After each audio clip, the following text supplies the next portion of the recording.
नमस्कार दोस्तों, स्वागत है आपका हमारे YouTube चैनल पाथफाइंडर इंस्टीट्यूट, जिसमें BSc first year, second year, third year आदि के वीडियोज आपको मिलेंगे।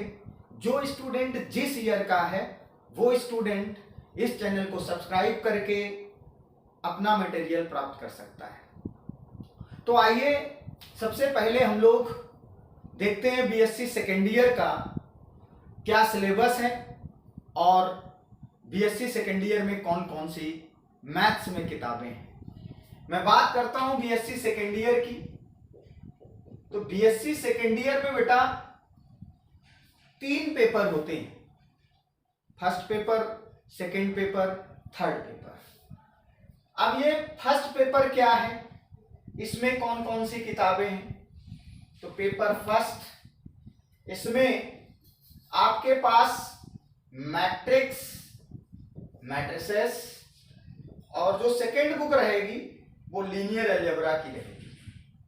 बहुत ही अच्छा सिलेबस है, मजा आने वाला है, बशर्ते आप लोग हमारे साथ बने रहें।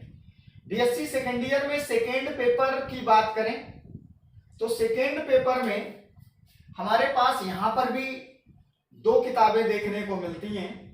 सबसे पहली किताब है वो आपकी है डिफरेंशियल इक्वेशन, डिफरेंशियल इक्वेशन। और जो नेक्स्ट बुक है वो है लाप्लास ट्रांसफॉर्म। इस डिफरेंशियल इक्वेशन में एक चीज और जोड़ दी गई है जिसे कहते हैं and special function. Special function. अब बात करते हैं पेपर थर्ड की। तो थर्ड पेपर में आपके पास फिर से 2 किताबें हैं, एक स्टैटिक और दूसरी हमारे पास डायनामिक। बहुत ही बेहतरीन सिलेबस होता है बीएससी सेकेंड ईयर का, बशर्ते आपको आना चाहिए। हम लोग यहां पे डिस्कस करने वाले हैं पेपर फर्स्ट को। देखिए, एक बात मैं आपकी जानकारी के लिए बता दूं कि ये जो भी सिलेबस है ये बीएससी स्टूडेंट्स के लिए है। बहुत सारी यूनिवर्सिटीज में first paper, second, third paper में कोई भी पेपर ऑब्जेक्टिव होता है। जैसे एग्जांपल के तौर पे हम देखें, कानपुर यूनिवर्सिटी की बात करें, छत्रपति साहू जी महाराज यूनिवर्सिटी, तो वहां पे बीएससी सेकेंड ईयर में प्रथम पेपर आपका वस्तुनिष्ठ है, अर्थात ऑब्जेक्टिव है। तो ये आप लोग डिसाइड कर लीजिएगा कि हमारा कौन सा पेपर है। मेरा काम है आपको पूरे सिलेबस का कंटेंट प्रोवाइड करना। हमारे साथ बने रहिएगा, ये निश्चित है आपको मजा आने वाला है, आपको अच्छा लगेगा। आप गणित को हंस के पढ़ेंगे, खेल के पढ़ेंगे, ये मेरा प्रॉमिस है। शुरुआत है तो मैंने कहा कि भाई पेपर फर्स्ट की बात हम लोग यहां पे करने वाले हैं। तो चलिए पेपर फर्स्ट में हम लोग स्टार्ट करेंगे बीएससी सेकेंड ईयर में मैट्रिक्स। अभी ये मैट्रिक्स की बात हम लोग करने वाले हैं। क्या होती है मैट्रिक्स? बहुत सारे स्टूडेंट इसके विषय में जानते होंगे, मुझे लगता है हमसे भी बेहतर जानते होंगे कि मैट्रिक्स क्या होती है। इंटरमीडिएट में आप लोगों ने पढ़ा होगा। मैंने कहा भाई मैट्रिक्स क्या है, हमने कहा, माना या लेट किया, सपोज किया कि मेरे पास 12 नंबर्स हैं, 12 संख्याएं हैं, और इन 12 संख्याओं को आपको अरेंज करना है। कैसे अरेंज करना है? आपको पंक्तियों में लिखना है, आपको स्तंभों में लिखना है। तो इन 12 नंबर्स को आप कैसे अरेंज करोगे? कोई कहेगा सर जी आप 3 पंक्तियां बना लो और 4 स्तंभ बना लो। तो कोई बोलेगा कि सर आप 4 पंक्तियां बना लो, 3 स्तंभ बना लीजिएगा। तो कोई कहेगा सर हम ऐसा नहीं करने वाले हैं, हम ऐसे अरेंजमेंट नहीं करने वाले हैं। तो फिर बेटा क्या किया जाए किसी ने कहा सर जी आप 6 पंक्तियां बना लो, 2 कॉलम बना लो। किसी ने कहा भाई 2 पंक्तियां बना लो, 6 कॉलम बना लो। किसी ने कहा कि भाई हम ये भी नहीं करने वाले। तो मैंने कहा बेटा क्या करने वाले? बोले हम सर एक ही रो और एक ही कॉलम में काम चलाने वाले हैं। तो कैसे लिखोगे? कहा भाई 1 पंक्ति बना लो और 1 कॉलम बना लो। सॉरी यहां पे ठीक है, 1 पंक्ति और 12 कॉलम बना लो। किसी ने कहा सर जी हम 12 पंक्तियां और 1 कॉलम बनाएंगे। लेकिन यहां पे एक बात कॉमनली आप देख पा रहे हो कि इन सबका मल्टीप्लिकेशन किया जाए तो आता कितना है? 12 ही आता है। अर्थात यहां पर इन नंबर्स को आप पंक्तियों और स्तंभों में अरेंज कर रहे हो, व्यवस्थित कर रहे हो। अब कोई हमसे पूछ सकता है कि सर आप नंबर्स की बात कर रहे हो, तो क्या नंबर्स में केवल वास्तविक नंबर ही अलाउड होंगे या इसके अलावा और कोई भी नंबर यहां पे मैट्रिक्स में लिखा जा सकता है? मैं कहूंगा बेटा बात जब नंबर्स की होती है, देन नंबर्स आपके 2 प्रकार के डिसाइड किए गए हैं। पहला नंबर रियल नंबर और दूसरा नंबर आपके पास कॉम्प्लेक्स नंबर। आप लोगों ने पढ़ा होगा वास्तविक संख्याएं एंड काल्पनिक संख्याएं, that is real number and complex number. आप ईमानदारी से लिख लेंगे। अब रियल नंबर क्या होते हैं, कॉम्प्लेक्स नंबर क्या होते हैं, आप बेहतरीन जानते हो क्योंकि आप इंटरमीडिएट पढ़ के ही तो बीएससी में आए हो। वो अलग बात है कि भाई जब पढ़ाई होती थी तो आप का ध्यान कहीं और होता था, लेकिन आप बने रहिएगा, आपको ये सारी चीजें समझ में आएगी। आज हमारा पहला वीडियो है, जैसे जैसे आप हमारे साथ संपर्क में आते जाएंगे, वादा है बेहतरीन आपके साथ यहाँ पे जो मैथ्स होगी बिल्कुल आसान लगेगी, देखते जाइएगा। मैंने कहा भाई नंबर्स आपके 2 प्रकार के होते हैं, एक होता है रियल और दूसरा होता है कॉम्प्लेक्स।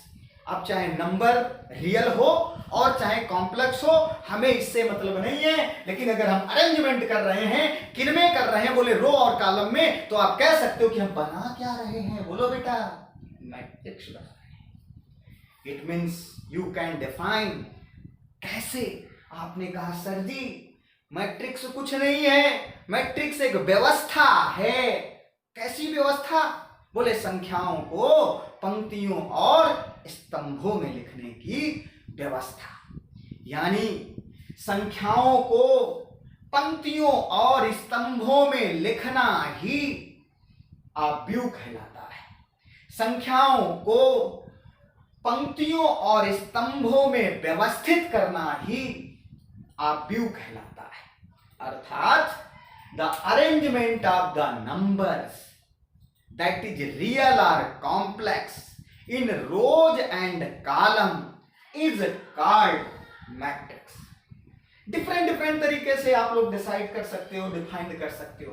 तो आपने क्या कहा भाई? लिख लेते हैं।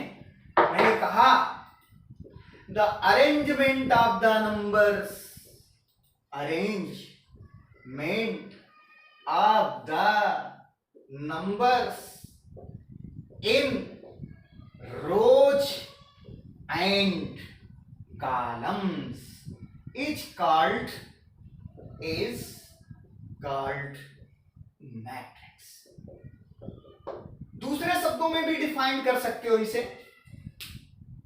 कि भाई जैसे हमने 12 नंबर्स लिए थे, तो उस 12 नंबर्स में आपने डिसाइड किया था कि भाई हम 3 रोज लेने वाले हैं, 4 कॉलम लेने वाले हैं, etc।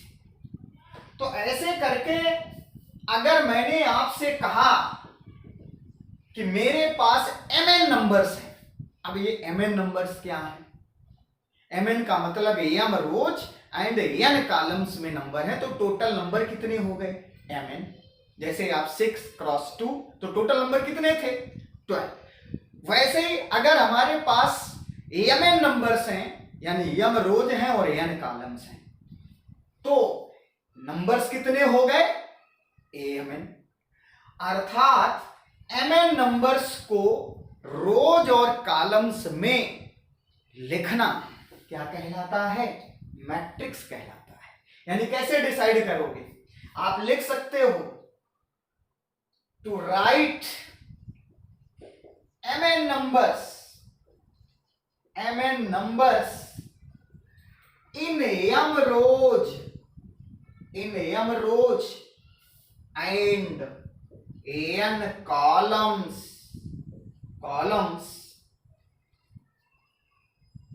in a rectangular array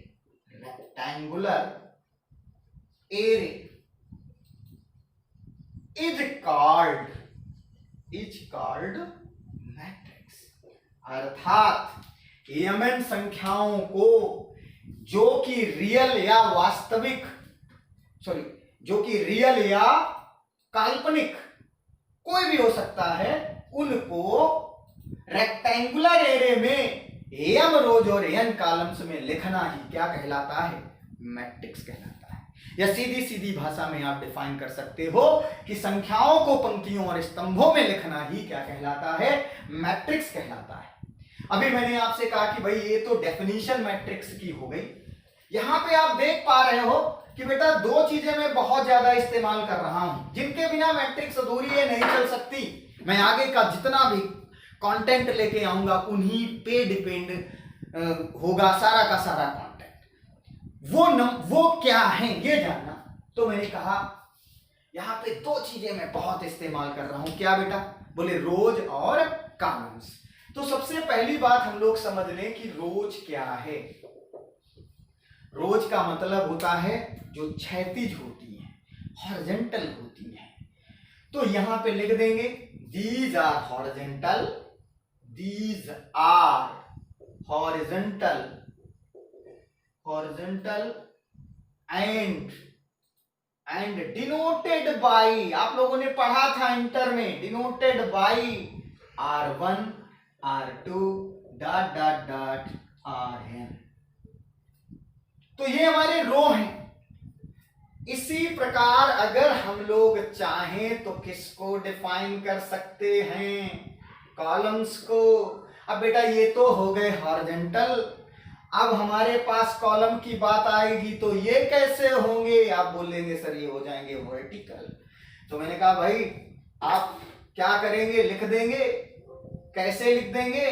कि these are vertical and denoted by C1 C2 Cn। ऐसे करके लिख देंगे। आप समझ चुके हो कि जो हमारे पास पंक्तियां होती हैं, रोज माने पंक्तियां हिंदी में बोला जाता है, वो क्षैतिज होती हैं और जो कि स्तंभ यानी कॉलम वो हमारे ऊर्ध्वाधर होते हैं। जब इतनी बात समझ में आ जाती है तो मैंने कहा कि जनरल फॉर्म मैट्रिक्स का क्या होता है। तो आगे की हेडिंग में आप थोड़ा सा मुस्कुरा के लिखेंगे और हंस के लिखेंगे। क्या लिखेंगे? कि general form of the matrix. लिखते जाइएगा मगर हंसते जाइएगा, मुस्कुराते जाइएगा, लेकिन इतना ही हंसिए ताकि दूसरा कुछ गलत ना समझे। चलिए लिखते हैं हम लोग जनरल फॉर्म ऑफ मैट्रिक्स। अब देखिए इसमें बेटा क्या होगा। जनरल फॉर्म क्या है? जनरल फॉर्म क्या है ये जानना। तो मैंने कहा लेट कर लिया, let there are mn numbers. अब ये आपके रियल हो सकते हैं और कॉम्प्लेक्स भी हो सकते हैं। दैट इज रियल और कॉम्प्लेक्स। आपने सपोज कर लिया कि हमारे पास mn नंबर्स हैं और ये नंबर्स या तो रियल हैं या फिर काल्पनिक हैं। अब इनसे हमें क्या बनाना है? मैट्रिक्स बनानी है। मैंने कहा mn नंबर्स हैं, इसका मतलब इसमें रोज कितनी है? m, और कॉलम कितनी होंगी? n। तो मैंने कहा भाई m रोज के लिए m लाइनें ऐसे करके खींच दो।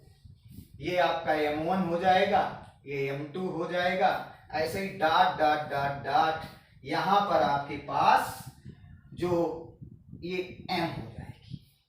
सिमिलरली अगर मैं बात करूं, इसको आप m1 m2 का नाम ना दें तो ज्यादा बेहतर रहेगा, क्योंकि आपको हो सकता है कंफ्यूज करे, तो इसलिए आप जो लिखते आए हो वो लिखो। क्या लिखते आए हैं?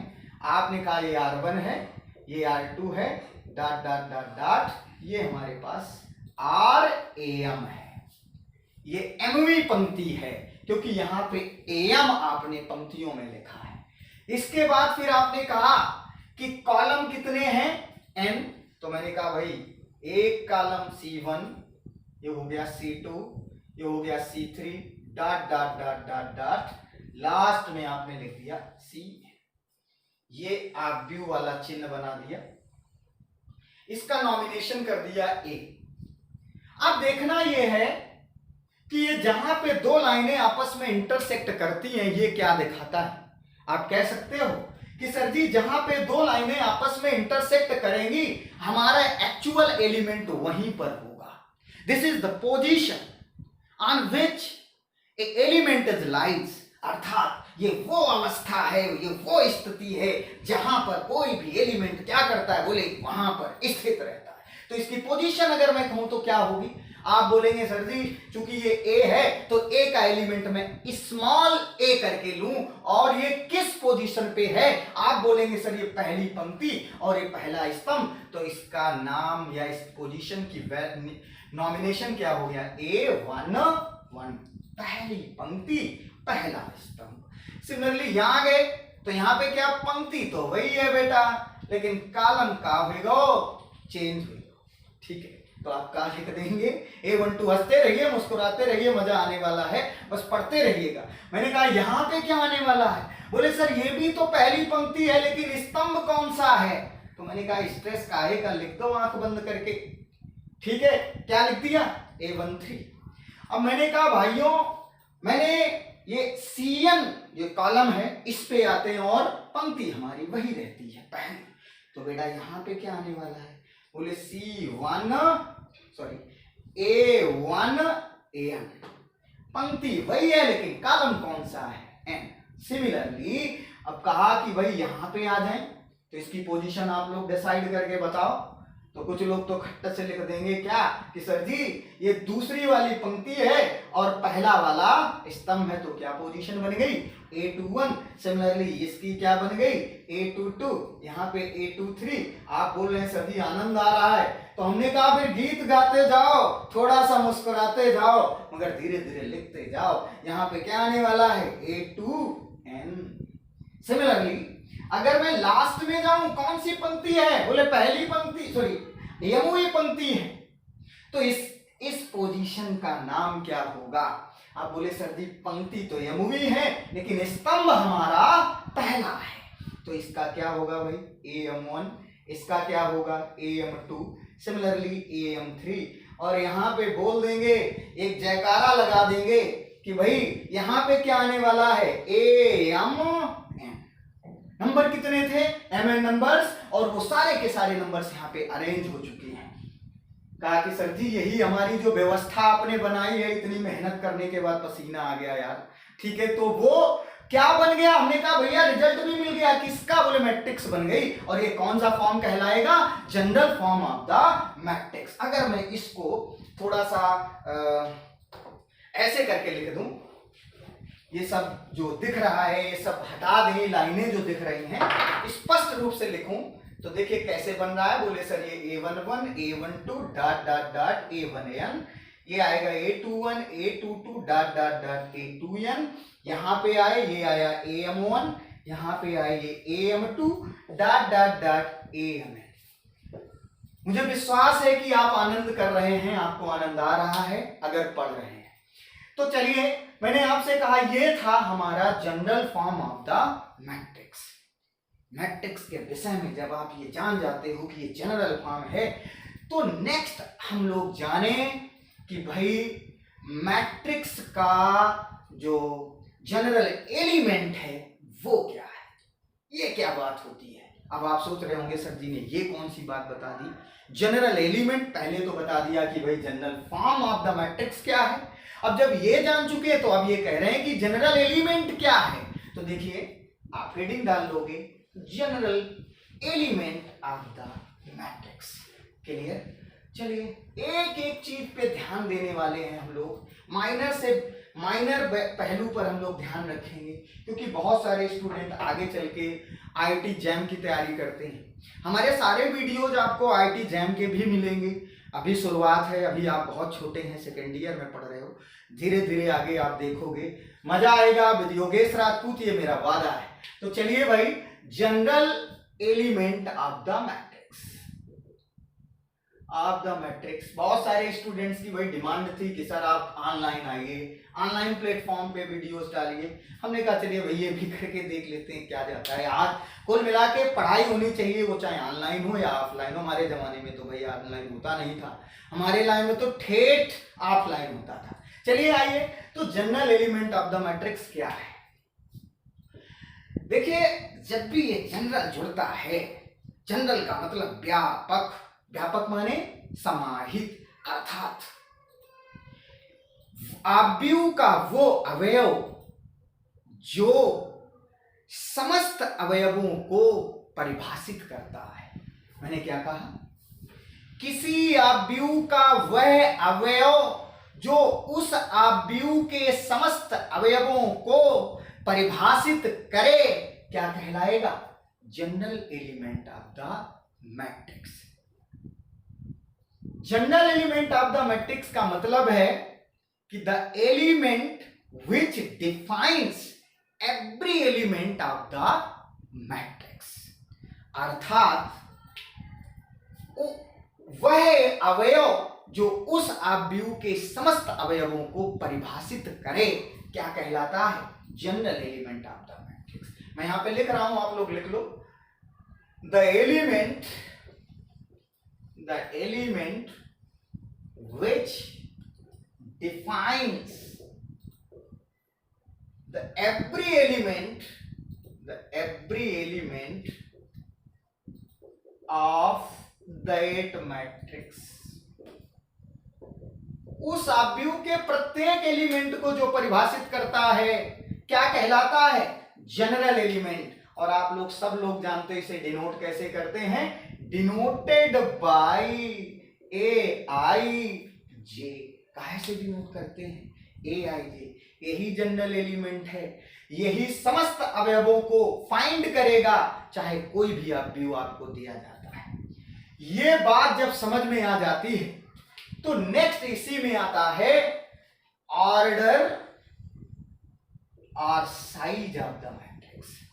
साइज ऑफ द मैट्रिक्स, किसी भी मैट्रिक्स का ऑर्डर या क्रम जिसे कहा जाता है, और साइज ऑफ द मैट्रिक्स, ये क्या है, किसी भी मैट्रिक्स के ऑर्डर या साइज से मतलब उस आव्यूह में उपस्थित पंक्तियों और स्तंभों की संख्या होती है।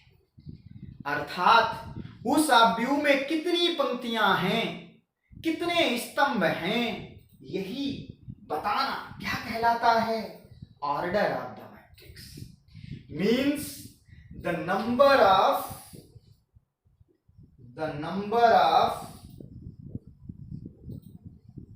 रोज and columns of a matrix is called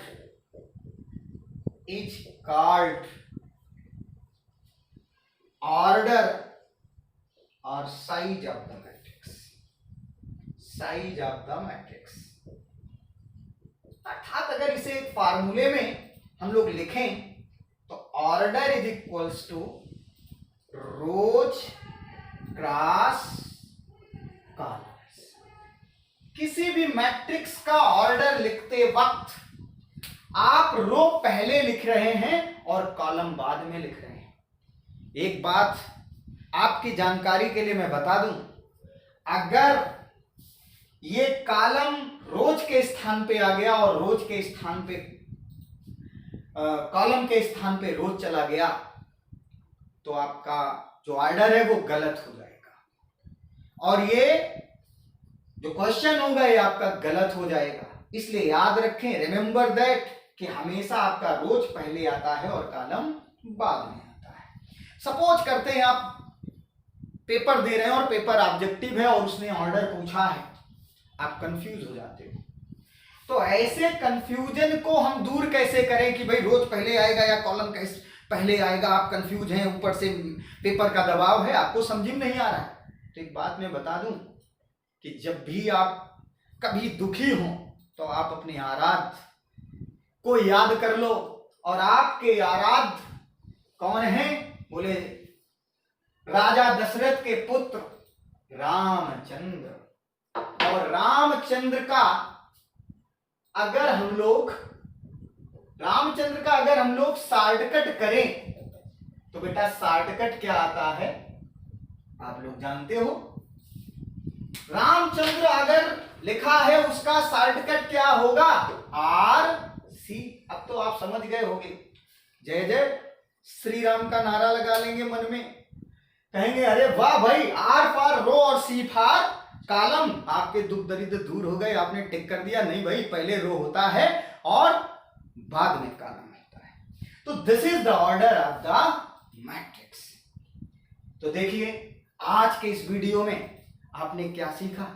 आपने सीखा कि मैट्रिक्स क्या है, फिर आपने सीखा कि मैट्रिक्स का जनरल फॉर्म क्या है, फिर आपने सीखा कि मैट्रिक्स का जनरल एलिमेंट क्या है, फिर आपने सीखा कि मैट्रिक्स का ऑर्डर क्या है। एक चीज और यहां पे हम लोग जान लें कि मैट्रिक्स का नोटेशन क्या है। तो अगली हेडिंग हम लोग लिखते हैं नोटेशन ऑफ द मैट्रिक्स।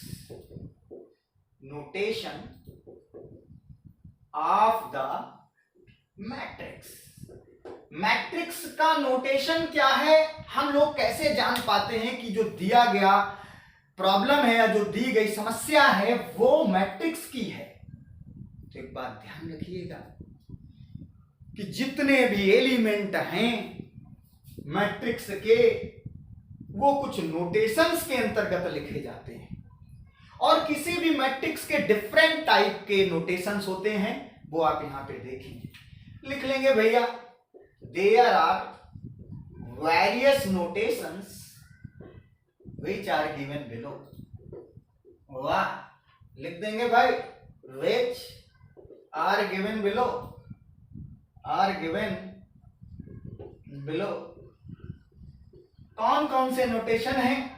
जब भी आप कोई आप व्यू बनाते हैं तो वो सारे एलिमेंट कई बार आप इस साइन के अंतर्गत, कई बार आप इस साइन के अंतर्गत, या कई बार आप इस साइन के अंतर्गत लिखते हैं। ये तीनों नोटेशंस आपको मैट्रिक्स के नोटेशंस या मैट्रिक्स के विषय में बताते हैं। आप देखिएगा अगर ये नोटेशंस हैं तो इनके अलग अलग नाम भी होंगे, ठीक है। तो ये देखिएगा आपके पास इसका नाम क्या है? इसका नाम भैया ब्रैकेट है। ब्रैकेट्स, इसको बोलते हैं ब्रेसेस, कुछ लोग इसे पैरेंथेसिस भी कहते हैं, पैरेंथेसिस। और जो थर्ड है इसे नॉर्म बोला जाता है। इन तीनों का एक ही काम है, किसी मैट्रिक्स को रिप्रेजेंट करना या नोट डाउन करना, इससे जानना कि भाई ये मैट्रिक्स है। अब देखिएगा सबसे पॉपुलर कौन है? ये वाला। उससे कम पॉपुलर कौन है? ये। और सबसे कम पॉपुलर कौन है? ये। तो अभी आपने देखा कि ये कुछ मैट्रिक्स के नोटेशंस हैं जो आपके बुक्स में लिखे रहते हैं। कई बार ये वाला दे देता है, लोग कंफ्यूज हो जाते हैं कि अरे ये क्या गया भाई, ये तो हमने कभी देखा ही नहीं। अरे नहीं भाई, वो कुछ नहीं है, वो सिर्फ आपको डराने के लिए लिखा गया है। ये है क्या? बोले आप व्यू है। तो देखिएगा आप आज आपने इस वीडियो में बहुत सारी बातें पढ़ी हुई हैं। अब आगे के नेक्स्ट वीडियो में हम लोग लेके आएंगे कि जो जनरल एलिमेंट है ये क्या करने वाला है, ये जो आपका ऑर्डर है ये क्या करने वाला है, किसी भी मैट्रिक्स के अंतर्गत इनका क्या योगदान है, क्या ये योगदान दे पाएंगे, और मैट्रिक्स के अंतर्गत अगर योगदान है तो ये बनाएंगे क्या। ये सारी बातें जानने के लिए देखेंगे हमारा पाथफाइंडर इंस्टीट्यूट के मैथ का नेक्स्ट एपिसोड। तब तक के लिए नमस्कार।